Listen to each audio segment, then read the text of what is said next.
Hi, welcome to the Peaceful Home. Today we're continuing the series on helping children be responsible with money, and we've talked about the difference between family responsibilities and paying chores. And I'm going to talk a little bit more about chores today, how to price them or assign value to different chores, and also what to do when your children don't want to do any paying chores, but you really need their help. Hi, I'm TeresaElling. If you're new here, welcome. I am just loving doing this series. This is a subject I'm passionate about. Helping my children to manage their money brought fruit in so many categories. I could probably do an entire video on the character lessons learned in helping your kids manage money. So I promise you that if you take the time, if you discipline yourself to help your children be disciplined, you will see the fruit from it. So to quickly review, we've got our morning and evening routines, our basic responsibilities that we expect our children to do because they're part of our family. And then we have paying chores. Now, I had one of my parents come to me a few months back with a question, and her dilemma was she had set up all of her chores. The kids had some responsibilities, but as far as the paying chores went, each day she'd say, okay, what chores do you want to do? And they'd say, no, we don't want to do any.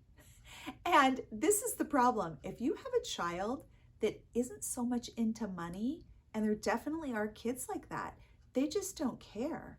They're not going to want to do extra work for money. That does not entice them. Then you'll have other ones that are like, yes, I really want this. Give me all the extra chores and I'll do them to earn money. So she was really stuck because she was a little overwhelmed with the housework and not getting any help. So here's the solution to that. You need to make sure that the chores that you are offering as an option for your children to earn money, that they are things that you are okay with them either not being done or being done by you. So for me, if I absolutely hate to dust, I do not want to do it, but if I make it a paying chore and one of my kids chooses not to ever do it, then I'm kind of stuck with never having my house dusted. So I have a couple choices. Either I have to do it myself and make it a priority, or I have to put it on a paid job that is required. Now we're getting fancy here. This is a little subset. You have your responsibilities you're not paid for, but you're getting an allowance, so you're learning to manage money. Then you have paid jobs that are completely optional. Dad mows the lawn every Saturday. He's happy to do it. He's happy to save the money. But if Joey's gonna mow the lawn, he's gonna get $6, whatever it is. So whether Joey wants to do it or not, it doesn't make a difference, and the house doesn't fall apart. So then this new category is, okay, I have to have the dishes done every night. And we have a big family. I need someone to clear the table. So maybe you break those chores up and they are going to get paid extra for them, but they are required. They are not optional. I hope this is making sense. This just means that now you have a child that has been assigned to empty the dishwasher, and they're going to get paid $2 to do it. And as soon as they do it, they're going to check it off their list. And at the end of the week, you're going to look at that and you're going to tally it and add it to their pay. Now, if they don't do the dishwasher one day, when it's their turn, that's when you can say, you now have to do the dishwasher, but you're not getting paid for it. Or you need to do the dishwasher before 10 o'clock and you're only getting half pay now because you didn't do it on time. Whatever it is, there just has to be some consequence for them not doing their job. The trick with all this is just to make it very clear. Be able to write these things down where your kids can look at them, even just for your own sake, for clarity. If you can't write these down clearly, then you don't have a clear system in place. So make sure you write things down. Make sure that you have even a simple piece of paper where you're jotting down when your kids earn money or when money is docked. Calculate it, set an alarm on your phone, write it on your calendar, make sure that you pay them on payday. Now, another question is, how much do you pay? Honestly, I kind of like to look at what is minimum wage right now. And if I'm looking at an older child, say 10 and above, 12 and above, I definitely want to be paying minimum wage. So just to make this easy, let's pretend that minimum wage is $10, which it's not anymore. That just makes it easy to calculate. That would mean that for a job that took 30 minutes, they should get $5. A job that took 15 minutes, they should get about $2.50. So a job that's going to take 5 minutes, $1, $2, you can kind of also gauge on how difficult the job is and how much people like to do the job or not. So you might have one child that loves to vacuum. They want to vacuum every week or every day. And so you assign it to them. And that's a job they get paid for because you can't afford to not have your house vacuumed. And they know that's a required job that also gets pay. And then you might find that actually no one in your family likes dusting. They absolutely hate it. So maybe you just do a little bit more. You pay a little bit more for dusting to try to encourage one of your kids to do it. Or it just goes on the required chore list. Someone is going to have to do it, and they get paid for it. Now, this is where you will need some sort of chore chart. They can have their clipboards for their morning and evening routines where they're checking things off. The chores that they have, they're being trained to come to you and say, Mom, I've finished cleaning the toilet. I'm ready for inspection. And you go do quick inspection and give them any tips to do it better next time, or maybe something that they really do need to improve on.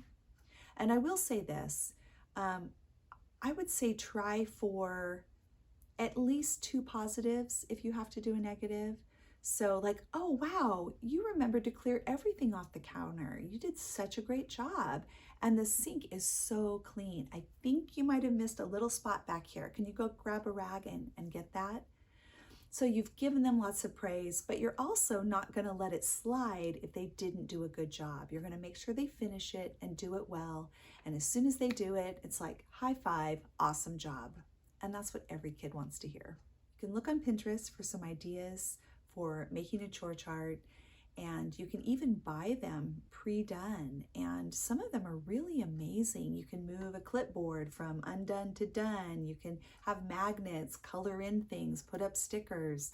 There's just so many ways to do it. Just have some way of making it very clear to your children what their chores are for that day. Here are some fun examples. This one has a magnetic close when you finish the job. This one has the money directly attached. What an immediate reinforcement on this one. Don't forget pictures for non-readers, and also the use of dry erase so that you can mark them and then wipe them clean and start fresh the next day. This one includes morning and evening routines along with chores, and also paid jobs that are not required. If you have used a chore chart or a certain method, would you please comment below and let me know? It's just so beneficial for viewers to see what other parents have done in this area.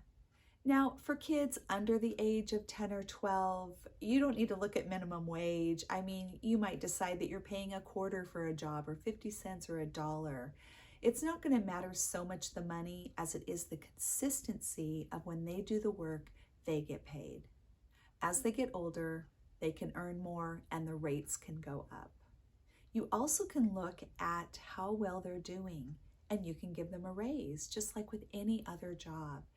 For work well done, when you're seeing that consistently across the board, you might say, hey, I'm raising your allowance. Or, hey, I'm raising all these jobs by a quarter or by 50 cents. And that is really a positive reinforcement for your kids to see that there is a reward to doing a job well. Don't forget to brag about your kids, especially to your spouse, to the other parent.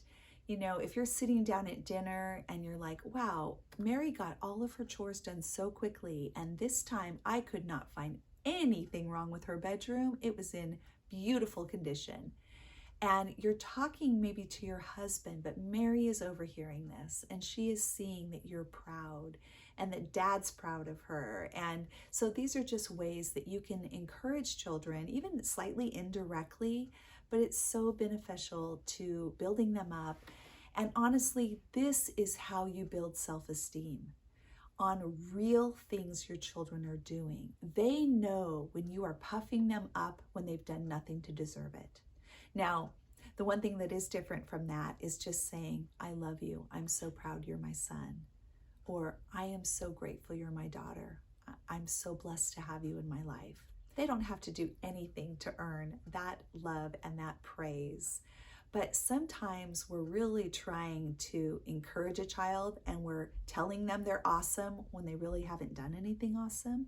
When we can pinpoint real things that they are doing and give them praise for that, that is genuine, and that does build a healthy self-esteem. Well, this covers the dilemma of what to do when your children don't want to do your paying jobs, but you need them to, and also how to just really think through and allot prices to the jobs that are available for your kids. I really hope this was helpful for you. Thank you so much for joining me today on The Peaceful Home. God bless you in your parenting and in making your chore charts.